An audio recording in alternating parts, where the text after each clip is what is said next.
दुख का समय वह द्वार है जहां से आत्मा का प्रकाश झांकने लगता है। ये वक्त तुम्हें तोड़ने नहीं, गढ़ने आया है। जब जीवन तुम्हें रुलाता है तब याद रखना, भगवान तुम्हारे करीब आते हैं। ये संसार तभी तुम्हें पहचानता है जब तुम मुस्कुराते हो, लेकिन भगवान तब तुम्हें थामते हैं जब तुम टूट जाते हो। आज मैं तुम्हें एक रहस्य बताने आया हूं। दुख में ही भाग्य चमकता है, और ये केवल शब्द नहीं है, ये श्री कृष्ण की उस गहराई से निकली हुई वाणी है जो अंधेरे में भी दीपक जलाती है। तो आइए शांत होकर सुनिए, क्योंकि अब वह वाणी बोलेगी जो आत्मा को भी सुकून देती है। भगवान श्री कृष्ण कहते हैं, क्या तुमने देखा है कि एक शिशु इस धरती पर आकर पहले रोता है? क्यों? क्योंकि जीवन का पहला सत्य दुख है, पर वही रोदन आगे चलकर मुस्कान में बदलता है। श्री कृष्ण कहते हैं, जिसे दुख का अनुभव नहीं हुआ वह सुख को जान ही नहीं सकता। दुख हमारे जीवन में इसीलिए आता है ताकि हम जागे, देखें, सोचें और भीतर उतरे। तुम्हारा दुख कोई दंड नहीं है, वह तुम्हारा निर्माण है। जैसे कोई मूर्तिकार पत्थर पर चोट करता है, वैसे ही भगवान हमारे जीवन में दुख देकर हमें आकार देते हैं। एक साधारण पत्थर तभी मंदिर की मूर्ति बनता है जब वो बार बार चोट सहता है। क्या तुम्हें पता है, श्री कृष्ण का जन्म एक अंधेरी रात में कारागार की कठोर दीवारों के बीच हुआ था। मां देवकी और पिता वासुदेव दोनों कैद में थे, दोनों कैद में थे। चारों ओर पहरेदार, शूल और मृत्यु की छाया थी। उस नन्हे बालक के जन्म पर कोई उत्सव नहीं हुआ, कोई थाली नहीं बजी। लेकिन क्या कोई सोच सकता था कि यह बालक जो जीवन की शुरुआत ही कैद और संकट में करता है, वही आगे चलकर पूरे संसार को धर्म का मार्ग दिखाएगा जन्म से ही। जिनके पीछे कंस की तलवार थी, जिनकी हर सांस संघर्ष से भरी थी, वही श्री कृष्ण आगे चलकर कुरुक्षेत्र की रणभूमि में अर्जुन को वह उपदेश देते हैं जो आज श्रीमद् भगवद गीता के रूप में अमर है। कृष्ण का जीवन बताता है कि जिस पर प्रारंभ से ही दुखों की छाया होती है, अक्सर वही व्यक्ति कुछ विशेष लेकर इस धरती पर आता है। उसका प्रारंभिक जीवन भले ही अंधकार से भरा हो, लेकिन उसका अंत तेजस्वीता से होता है। जब तुम्हारे जीवन में दुख दस्तक दे तो घबराओ मत। जब चारों ओर अंधकार हो तो समझो कि वह प्रभु की योजना है। शायद तुम किसी महान कार्य के लिए तैयार किए जा रहे हो, शायद तुम्हारा वर्तमान भले ही जेल हो, लेकिन तुम्हारा भविष्य गीता है। श्री कृष्ण की तरह तुम्हारे जीवन में भी अंधेरे के बाद प्रकाश आएगा। तुम्हारे आंसू व्यर्थ नहीं जा रहे, वे तुम्हारे भाग्य की भूमि को सींच रहे हैं। धैर्य रखो, विश्वास रखो, क्योंकि जिस व्यक्ति का प्रारंभ दुखों से होता है, उसका अंत अक्सर विश्व को प्रेरणा देने वाला होता है। जब मन टूटे, जब रिश्ते छोड़ जाएं, जब कोई ना बचे, तब क्या करो?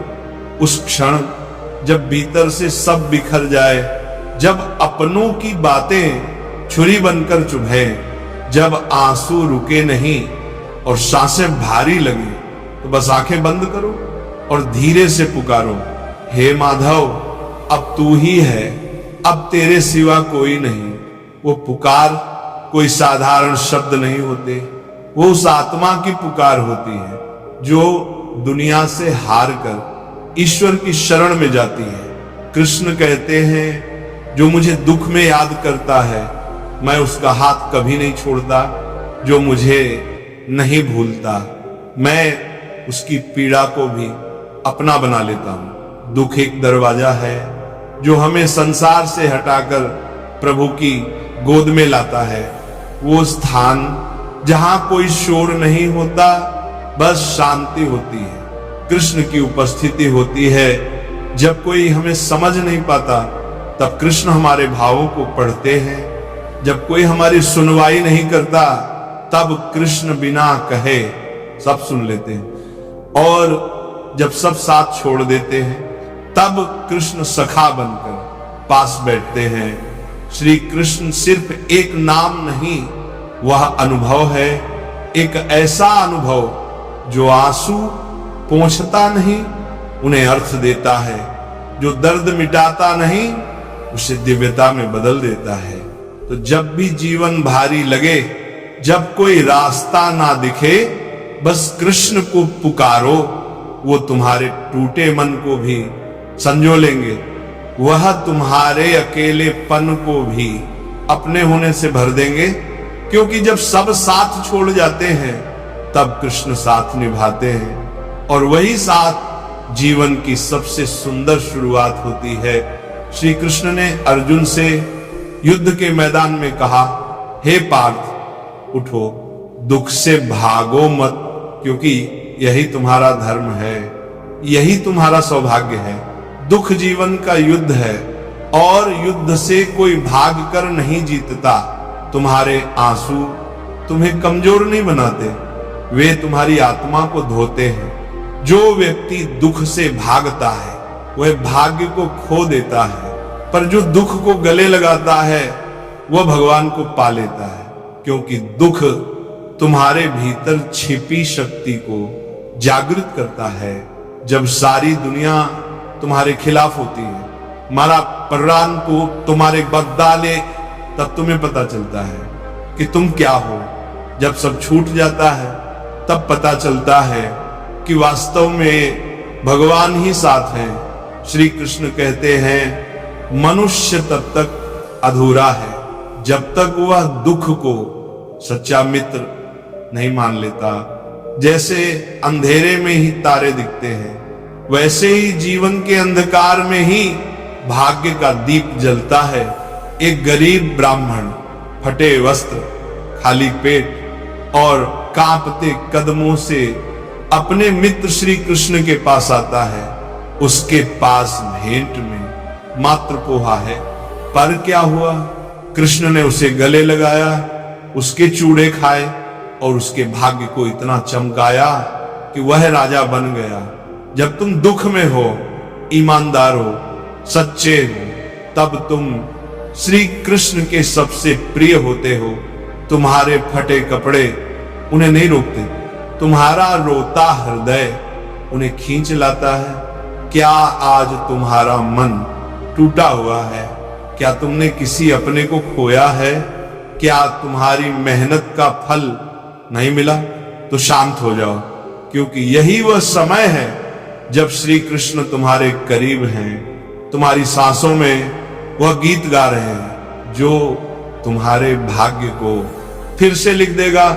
जिसने दुख में रोया है वही सुख में हंसना जानता है। जिसने अकेले चलना सीखा है वही संसार को राह दिखा सकता है।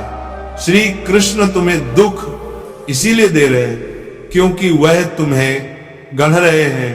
तुम्हारे आंसू उनके निर्माण का जल है। तुम्हारा भाग्य एक तपस्वी की तरह तैयार हो रहा है। अब जो भी तुमसे छीन लिया गया है वो केवल तुम्हें खाली कर रहा है, ताकि श्री कृष्ण तुम्हें भर सके। तुम्हारे जीवन से जो लोग सपने, रिश्ते या अवसर चले गए हैं वे इसलिए गए क्योंकि वे तुम्हारे भीतर जगह घेरे हुए थे और श्री कृष्ण उस जगह को अपने प्रेम, अपनी कृपा और अपने दिव्य उद्देश्य से भरना चाहते हैं। जो खो गया वो संसार था, जो मिलने वाला है वह भगवान का प्रसाद है। जब तक जीवन में सब कुछ तुम्हारे पास होता है तुम अपने ही कंधों पर टिके रहते हो, लेकिन जब सब छिन जाता है तब तुम श्री कृष्ण की गोद में गिरते हो और वहीं से शुरू होती है असली यात्रा। दुख में मत हारो, दुख में ही तुम्हारा सौभाग्य है, दुख में ही वह बीज है। जिससे आत्मा का फूल खिलेगा। श्री कृष्ण कभी किसी को दुख देने नहीं आते, वे तो बस उस दुख को रूपांतरित करने आते हैं। जिसे तुम अंत समझते हो वही उनके लिए एक नई शुरुआत होती है। श्री कृष्ण कहते हैं, जिसने मुझे दुख में पुकारा मैंने उसे जीवन भर के लिए थाम लिया। तो अगर आज तुम टूटी हुई अवस्था में हो, अकेले हो, रो रहे हो, तो बस पुकारो, हे कृष्ण, और देखना एक अदृश्य शक्ति तुम्हारे आंसू पोंछने लगेगी। क्योंकि कृष्ण कभी किसी टूटे हुए को अधूरा नहीं छोड़ते, वे हमेशा उसे अपने प्रेम से पूरा कर देते हैं। तो अब अपने जीवन के उस कोने को देखो जहां तुम्हारे आंसू गिरे हैं, वहीं भाग्य की ज्योति जल रही है। जहां तुमने सबसे अधिक खोया, जहां तुम्हारा मन सबसे अधिक टूटा, वहीं श्री कृष्ण ने तुम्हारे लिए कुछ विशेष रचा है। दुख केवल एक पर्दा है, उसके पीछे छिपा है ईश्वर का करुणामय चेहरा। शांत होकर सुनो, तुम्हारा दुख तुम्हारे सौभाग्य की पहली सीढ़ी है। वह तुम्हें तोड़ने नहीं आया, बल्कि तुम्हें पुनः गढ़ने आया है। जिस क्षण तुम अकेले पड़े, उसी क्षण प्रभु तुम्हारे सबसे निकट आ गए। तुम अकेले नहीं हो, कृष्ण तुम्हारे साथ है। तुम्हारी हर हताशा में, हर टूटी उम्मीद में, हर रात की खामोशी में कृष्ण तुम्हारा नाम लेकर तुम्हें थामे हुए हैं। दुनिया भले ना दिखे, पर कृष्ण है। साथ भले छूटे हो, लेकिन सखा नहीं छूटा। जिसने जन्मों से तुम्हारी आत्मा को प्रेम किया है, वह हर क्षण तुम्हारे भीतर सांसें ले रहा है।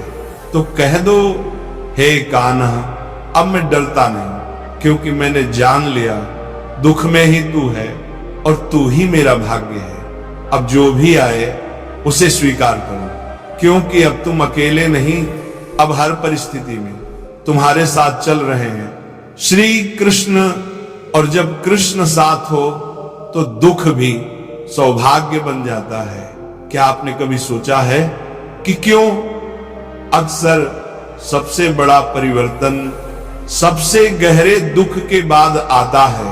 क्यों भाग्य तब मुस्कुराता है जब हम आंसुओं में डूबे होते हैं? क्योंकि साथ छोड़ जाने वाले रिश्ते हमें खुद से जोड़ते हैं। क्योंकि टूटी उम्मीदें हमें अपने भीतर छुपी शक्ति दिखाती है। और क्योंकि वही दुख जो आज हमारी सबसे बड़ी कमजोरी लगता है, वही कल हमारे भाग्य की सबसे बड़ी ताकत बनता है।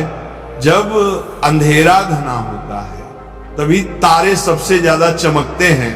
जब जीवन ठहर जाता है, तब आत्मा जागती है। दुख हमें सिखाता है कि हम क्या खो चुके हैं, लेकिन साथ ही यह भी दिखाता है कि हम कितना पा सकते हैं।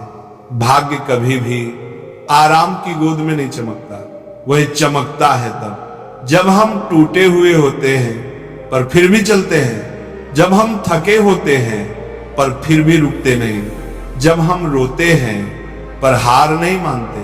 तो याद रखो, दुख तुम्हें तोड़ने नहीं आया है, वह तुम्हें उस रूप में तराशने आया है।